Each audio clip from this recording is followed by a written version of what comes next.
students. I'm Dr. Lalatendu Keshari, Assistant Professor of Sociology at the Department of HSS, IIT Roorkee. Welcome to another lecture for the NPTEL course Power and Politics in Contemporary India, a Sociological View. So this is the fifth week of this course, and in this week we are going to specifically look at how kinship networks, how caste and how caste networks are associated with power in the pre-colonial times, in the colonial times, as well as in the contemporary India. But most of our focus will be on contemporary India. We'll have examples related to the Bahujan Samaj Party. We'll have examples related to several other caste associations and caste leaders who went on to become the prime minister of the country or went on to become the different other kind of powerful forces. So let us begin. Now, before we start our class or this lecture on kinship and power, let us understand how sociologists as well as anthropologists have tried to understand it. Because kinship and power, they are usually not brought together whenever we discuss about India and whenever we discuss about what is happening in the Indian subcontinent, or as it is used in the present context, South Asia. So at the most fundamental stage, kinship is associated with blood as well as kinship is associated with marriage. In anthropological terms, they are called consanguinity and as well as affinity. But scholars like Airavati Karve, writing way back in the 1960s, have claimed that kinship, caste and family form the core of Indian and particularly core of Indian culture. But when she is speaking about core of Indian culture, she is also building it as part of a political hierarchy as to how in the northern parts, in the eastern parts, in the southern parts as well as in the western and central parts of India, we understand kinship as well as how kinship determines political authority, determines how different kind of relationships have existed historically. So she starts with speaking about the framework in terms of linguistic regions, caste system and family organization. Srinivas or Raman Srinivas, another social anthropologist and sociologist, he looks at caste as a large kinship unit. Why are they so obsessed with not just caste but also kinship unit? It is so because kinship is not just domestic, rather it is political and economic. Kinship rules create hierarchies and obligations sustaining power structures. Now, if you look at this, you would find that okay, these are just points. How do we get into deeper understanding of it? So let us get into it now. We have all read in our school textbooks that India is based on family values, and these family values are associated with joint family. But have you ever thought about a joint family being a political unit? How can a family be part of a political unit, right? It can be if you look deeper as to how economy, rituals and authorities are related to each other or structured around family. One example is that eldest male controls property and decision making, correct? Incorrect. This happens only in certain places, not entirely or not all over the country or all over South Asia. Why do I say so? Because even if there is a joint family, it is not necessary that the male who happens to be the head of the family controls everything. Because as part of a family, economic relationships are interdependent. So, if we consider joint family as one single unit, then there are different households that are part of this joint family, and these different households, they create economic relationships because each one of them are bringing some kind of economic system or some kind of economic value to the family, and different or several generations are living together within this unit or family. So when they are living together, for example, there are the 6 households who are living inside one joint family. Each household is contributing in terms of economy, in terms of networks, in terms of political orientation, so on and so forth. So, although from outside it looks like one single unit, but inside of it there are different segments. And when you have segments, then you also have conflicts.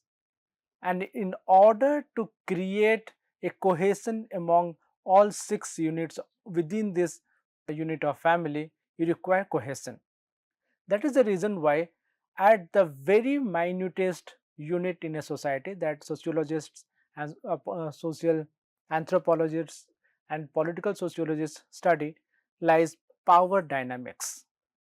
Power dynamics in terms of age, in terms of gender, in terms of different kind of economic relationships, so on and so forth.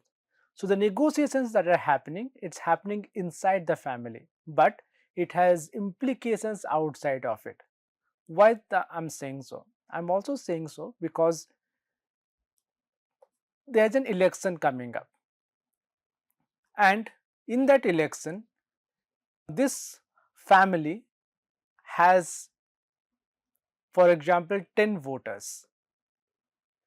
So if they work out as one single unit, then they can be counted as 10 votes, and if 10 votes are coming from one single family, that means they are very important and very significant for a particular candidate. But what if I say that this one family unit is just a microcosm? Because as I said, kinship, so all 6 of them are married to 6 different families, right? So you can calculate the number of people who are increasing in the network. So this way, a joint family or a household in South Asia is not just an analytical unit. Rather, it is built on cohesiveness. It's built on social network, and this social network has been sustained over centuries. So in those days, you did not have any social media sites like Facebook or the Instagram. They were the Facebook and Instagram who have been living and surviving through the ages. And as a matter of fact, now the same units within family are using this modern social media in order to further improve the economic ritual and the patriarchal authoritative units. So what is the dynamics of this joint family now and kinship network? It is through the marriage rules and social boundaries. We all know that there is always intra-caste marriage, or it's called caste endogamy, which means that one cannot or one out not marry outside their caste. That means if somebody is not marrying outside of their caste, that means a very strong cohesion is being built here. But one has to marry outside of the Gotra or Gotra exogamy, which essentially means that when you are marrying inside of your caste but outside of your Gotra, that means at one point you are expanding your network through Gotra exogamy, but at the same time you are creating a cohesiveness of different caste groups or different jatis within castes. This way, there is a network that is being created here, which in a way maintains not only social boundaries but also create networks of social cohesiveness which expands and contracts at the same time. So this is not just about rituals. Always remember that we are in the lecture of political sociology. So when I'm talking about it, I'm not talking about rituals, that which caste is upper caste, which caste is middle caste, or which caste is lower caste. I'm speaking about caste networks that are endogamous and they built on economic factors, they built on social factors, and they built on political factors. Now in a few days time or a few months time, elections to several states are going to happen. Check out the how caste plays a role there, and this caste is not only associated with who is going to be elected, who is going to be even given a ticket to contest, but also how this person can mobilize the caste network for political gain. And this network is not just about politics, it's also about, as I said, it's also about economy. Because if you are part of this network that and your person has become MLA or MP, that means you also expect this MLA or MP to pay you certain favors. And this is a cycle that is maintained through marriage rules and social boundaries.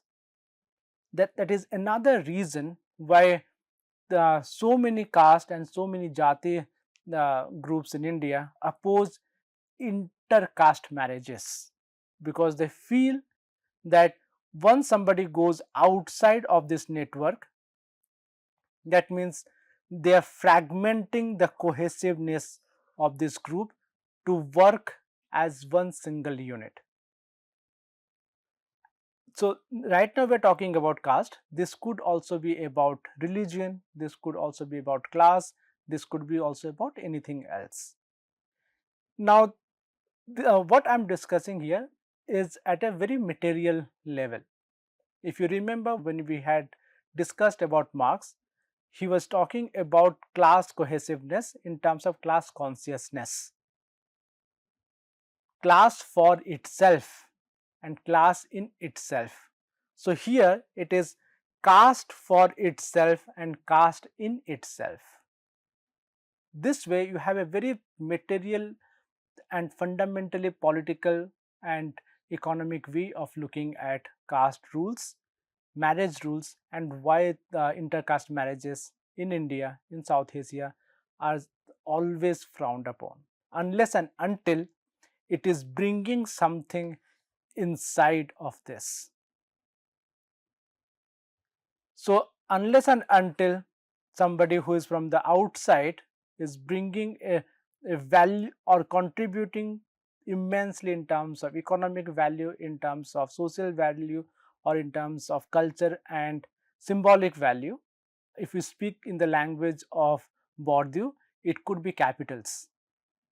If somebody is bringing those 4 forms of capital or even 3 forms of capital to this group or to this unity, then only certain forms of acceptance is used. So that is the reason why the ritual purity is not just about rituals, it's deeply material.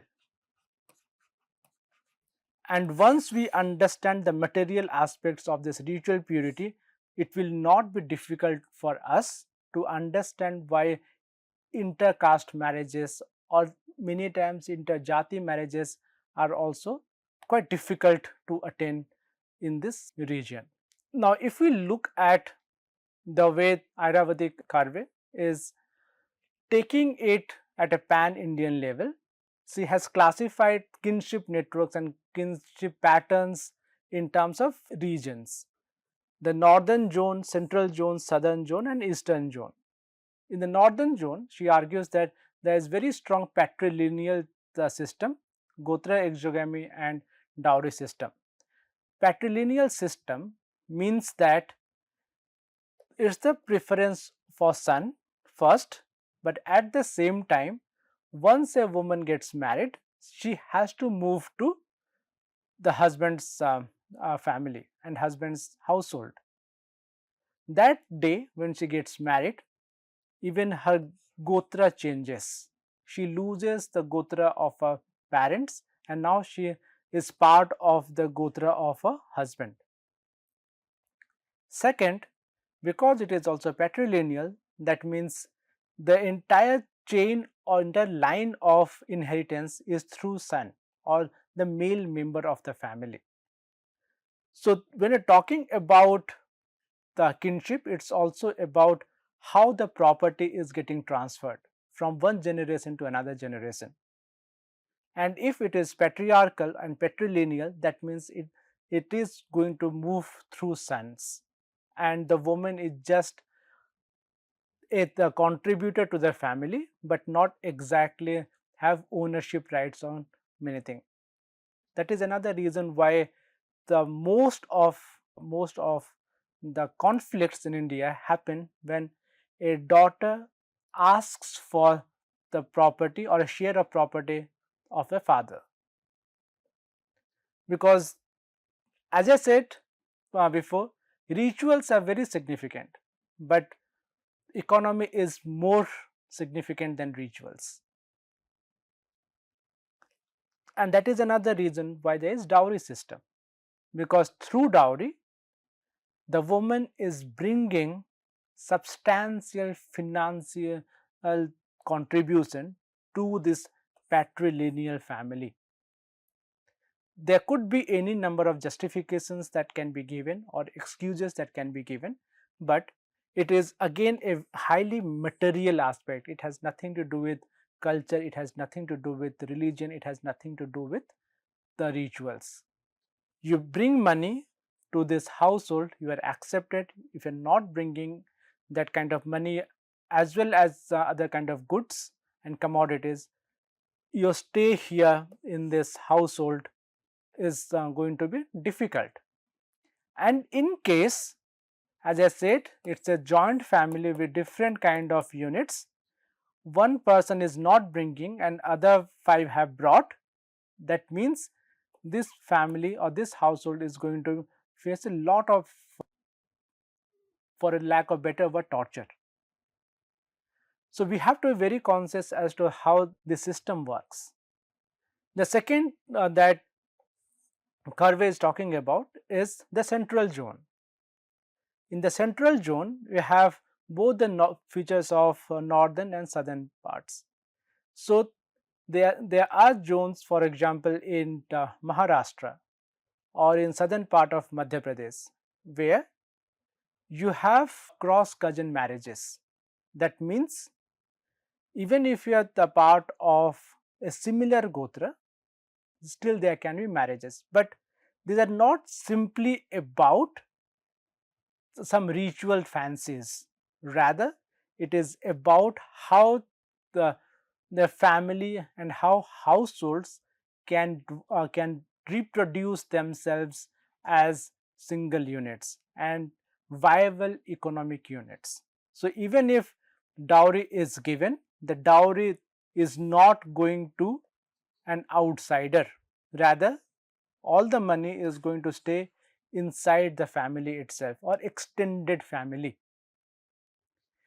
This is most prominently noticed in the Dravidian kinship system, in which You have cross cousin marriages, or many of the marriages are cross cousin, as well as in certain areas you also have uncle niece marriages, primarily because to retain the family unit and to retain the financial as well as other material aspects within the family itself.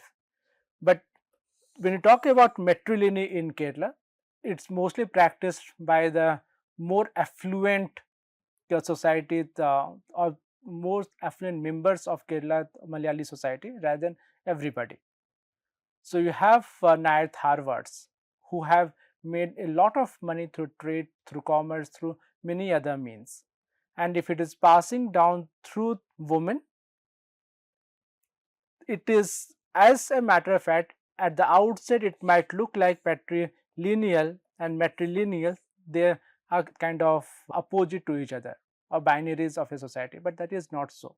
Even if it's a matrilineal society, still the control or the actual control and decision making remains with the man of the family, and it is again to reproduce the family and its resources within the system, within the family itself. So the same thing applies in tribal the matrilineality among Khassis and others. So gender norms could be a little different here and there, but most often than not, all the patrilineal, matrilineal, different kinds or different forms of kinship, they act in terms of creating a cohesive unit for economic benefits, for political benefits, so on and so forth. Now, if you go back to see kinship relationships historically, how do we look at it? Nicholas Dirks, in his very influential book Castes of Mind, speaks that in pre-colonial period, kinship networks were associated with political authority, which essentially means that caste was not a religious feature, rather it was deeply political. So what does that mean? If we say that caste has nothing to do with religion but deeply political, so what is he talking about? He's basically speaking that caste was there. It's not that caste was not there. Caste was there in terms of Varna, but this Varna system was triumphed by Jati systems, and Jatis don't always fall in neatly the religious categorizations. Rather, Jatis are many times political units. He gives the example of kings and chiefs. Kings did not become kings because they are superior in terms of religion, or it's only the religious basis on which somebody is becoming a king or a chief of a tribe. Rather, kings became the so kings used their powers in terms of their very earthly powers of arms and ammunition, plus their control over land, in order to not only give themselves the highest positions in a particular society, but also to create networks. So for example, a kinship network of a particular jati, for example say Maratha. So when Marathas came together as one particular jati, they created networks of the linkages across not just the Maratha heartland in a particular area, but across the board. And these were mostly associated with what kind of work that others can do for them or do to them. This this kinship network could be made through marriage, can be made through trade, can be made with the help of providing inam or land grants. This way the Marathas ruled not because they were Marathas, but because they also wanted to create a hegemony for themselves. You remember hegemony we had been discussing quite often? Marathas created a hegemony for themselves not only through wars, not only through arms and ammunitions, but by providing land grants, by the marriages, by trade.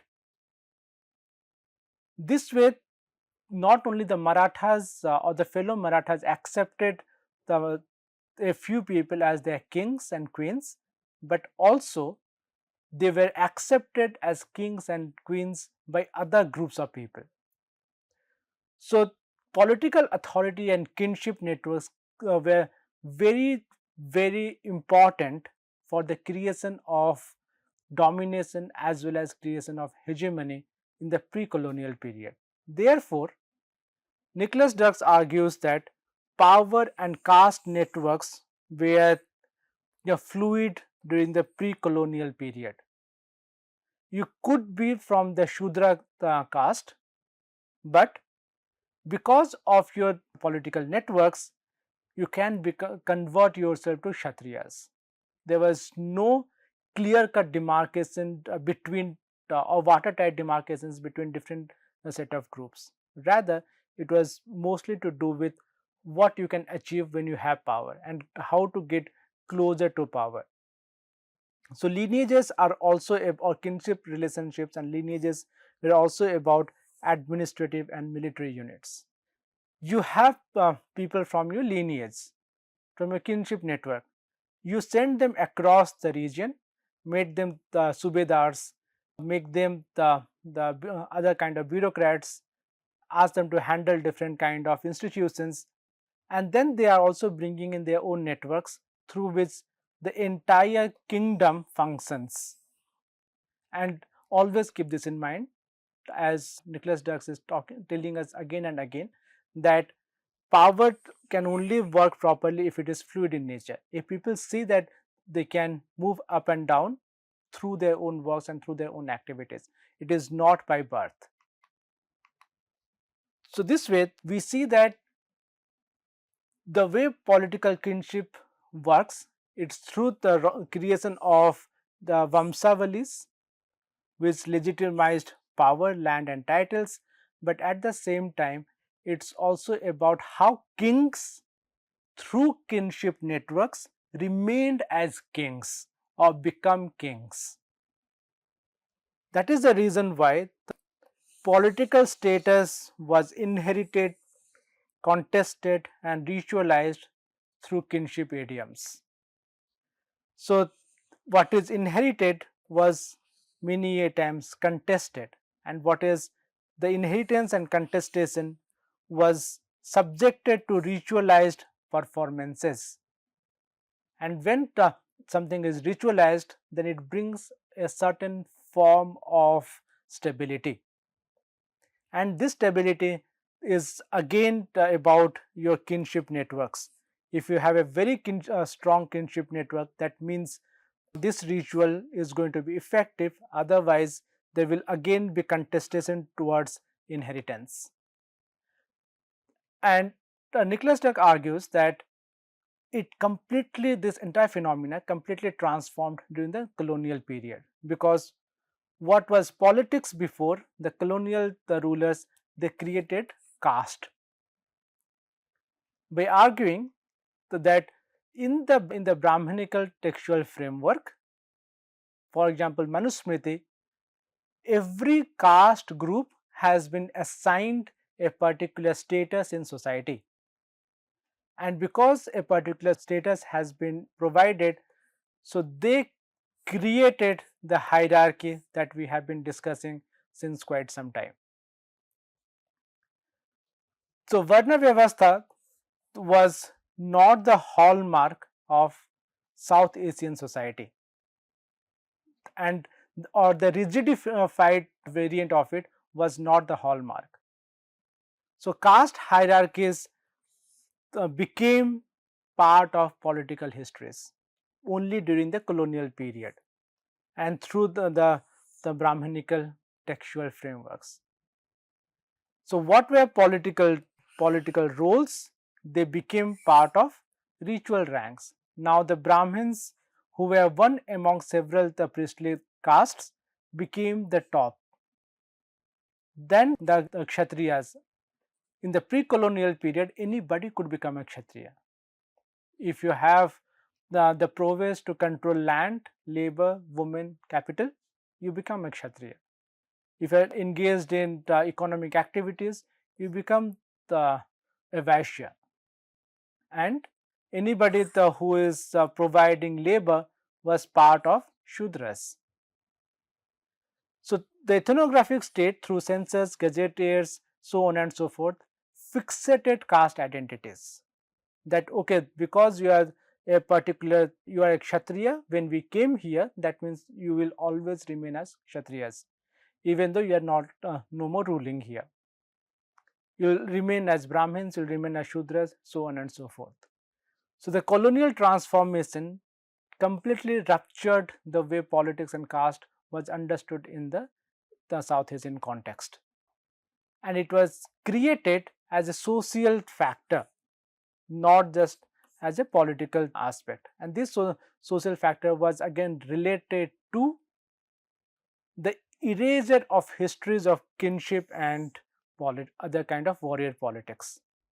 So the bureaucratic categories of different jatis and different groups were an anathema to the open kind of society that India had. So there are two kinds of stratification. One is open stratification, one is closed kind of stratification. In open stratification, there is always a chance that if somebody is at the center, to move out and others to move in, which is not the case in a closed system. You are born a Brahmin, you are born a Shudra, you will die a Shudra. There is no other way for you to move outside of it. In the post-colonial period, through reservation systems, through the caste census, as well as through different kind of bureaucratic programs, caste became part of a political identity, but this identity was rather to do with vote banks, to do with how people look at their own castes as a ritual category, as a political category, as an economic category, or a bureaucratic category. So we do not see the fluidity of caste now, but what we see is that caste has regained the status of a political identity, which we will discuss further in the next class. So in essence, in the pre-colonial period, we had kinship, land rights, and the hierarchy with structured kinship networks, whereas during the colonial period, ritual caste triumphed over political caste. And in the post-colonial period, caste and kinship re-emerged in the democratic politics. Now we have the different caste groups, associations, political parties, so on and so forth, who identify themselves as part of or as representing certain caste groups or certain jatis. So that is the reason why the South Asia's political life continues to be kinship saturated despite modern institutions. So you can check out these questions for yourself, and if you like, we can also discuss this on the forum or in our monthly live sessions. So you can also read some of these texts for yourself. Thank you.